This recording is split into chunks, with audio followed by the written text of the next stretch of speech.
As some of you already know, I'm a big fan of voice assistants and home automation. I've done several videos on Amazon, Google, and Siri voice assistants, as well as use all of them pretty much every single day. That is, until now. This has been a long time coming, but I'm sorry, Amazon. It's time for us to go our separate ways. Why? Well, let's get into it. But before we do, take a moment and hit the subscribe button so you don't miss out on future videos like this one. I'm Matt Ferrell. Welcome to Undecided.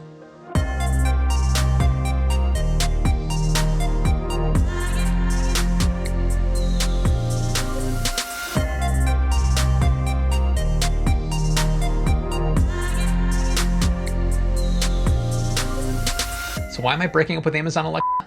Well, there's a couple of reasons. The first one, though, isn't because Echo is an always listening device, which I know is a deal breaker for some people. For me, it's clearly not. It comes down to how my personal data is protected and handled. Last year, a report came out that a user in Germany requested his personal data from Amazon. What he got was access to 1,700 audio recordings from someone he didn't know. Oops. At the beginning of this year, a series of reports came out that the Ring smart cameras and doorbells, which are owned by Amazon, might have been snooped on by employees. From the Intercept's report, Ring provided its Ukraine-based research and development team virtually unfettered access to a folder on Amazon's S3 cloud storage service that contained every video created by every Ring camera around the world. And even worse than that, at the time the Ukrainian access was provided, the video files were left unencrypted, the source said, because of Ring leadership's sense that encryption would make the company less valuable, owing to the expense of implementing encryption and lost revenue opportunities due to restricted access.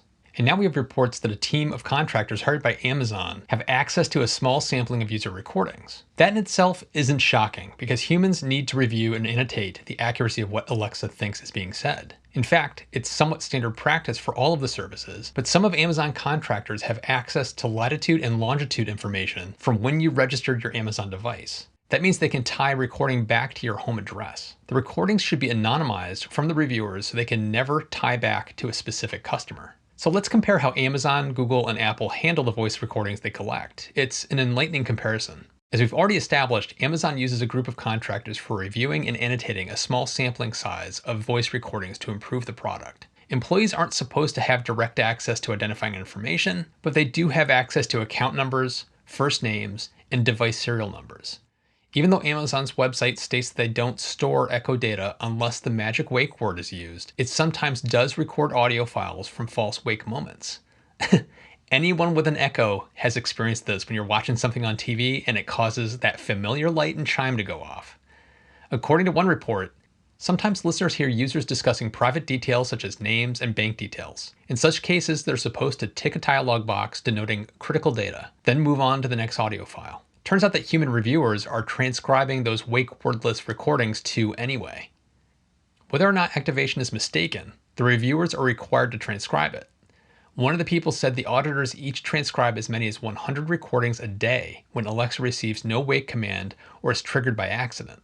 Google also uses a very small sampling of audio recordings that get reviewed for accuracy, but unlike Amazon, the recordings aren't associated with any personally identifiable information. The transcriptions are also primarily automated and not done by Google employees. When they need to use one of their third parties to review the data, they typically only provide the text and not the audio. To top it off, Google says that they distort the audio to help mask voices. And finally, with Apple, they have an interesting approach to maintaining privacy of their users. Just like Amazon and Google, they also use humans to review and label a small sampling of Siri data. Those samples are encrypted and anonymized and never associated with user identifiable information. The human reviewer doesn't even receive the user's random identifier, which refreshes every 15 minutes.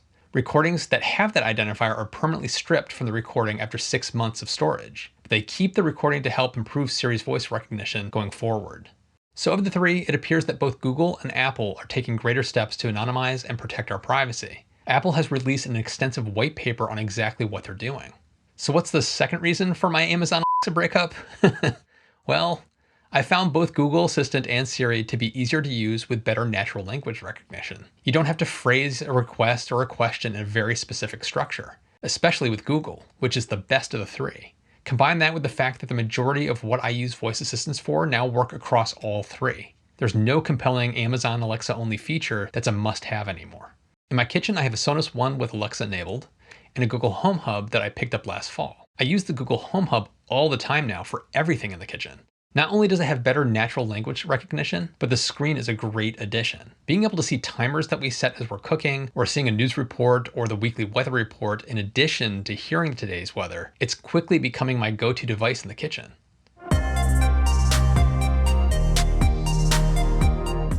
So again, Amazon, I'm sorry, but I can't honestly say it's me and not you. It really is you. We're just not a good fit anymore, but I hope we can be friends. Maybe someday, who knows? And as you can probably tell, I'm still perfectly comfortable with smart speakers in my home. This is actually one of the reasons that I bought the Sonos One speakers. They're platform agnostic and support Apple's AirPlay, Amazon Alexa, and sometime later this year, Google Assistant. And as soon as Google Assistant's available, I'll be switching my Sonos speakers over. I know and understand how these listening devices work and have no problem with them. But the service I'm using better do a good job to ensure my private data remains private.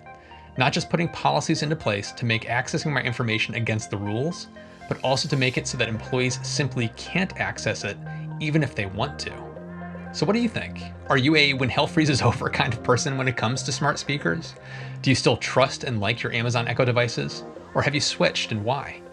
Add a comment below. I'd love to hear what you think. And if you like this video, be sure to give it a thumbs up and share it with your friends because it really helps to support the channel. And if you'd like to support the channel, there are some ways that you can do so. Want some cool t-shirts like the one I'm wearing? Check out my SFSF shop for some cool Tesla, SpaceX, science, and Undecided t-shirts. Every purchase helps to support the channel. And a big thank you to all of my Patreon supporters. I'd like to welcome the newest producer-level Patreon supporter, Connected Bits. Thank you so much. It really does help to make these videos possible. And if you're interested in early access to videos, behind the scenes posts, and polls, check out my Patreon page for additional details, and I hope to see some of you over there. And if you haven't already, consider subscribing and hitting that notification bell to get alerts when I post new videos.